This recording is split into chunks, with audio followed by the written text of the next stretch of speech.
ko lang maisip kung bakit hindi niya makuha yung idea na pagdating sa pakikipag-usap sa mga magsasaka ay kailangan natin makipaglaro. Well, that land rightfully belongs to the Ardientes. And those farmers, just push them out. Palayasin niyo na sila at bakuran niyo na para hindi na sila makatrespass. Well, it's not that easy, Natalie. There is a process. Oh, come on. Alam naman natin na pinapahaba mo lang ang process para mas matagal mong makasama ang boyfriend ko. 'Di ba? I have no time for this. Don't you dare stand while I'm still talking to you. Arnaldo, pwede ba sa susunod ng business meeting natin, huwag mo nang isasama yung girlfriend mo? You're a snake. A tease and cheap counterfeit. Huwag ako, Natalie. Oh.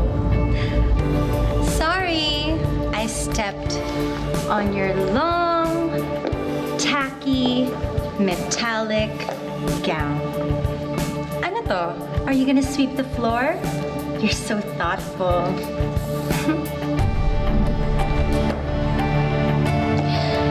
Ang ganda-ganda mo, Natalie. Pero sana, hindi mo sinuot yung kurtina niyo. Todo na yun? Yun na yun? You ruined everything!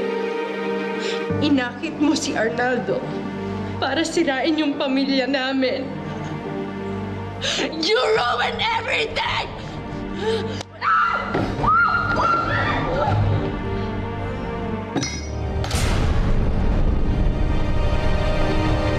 I will kill you!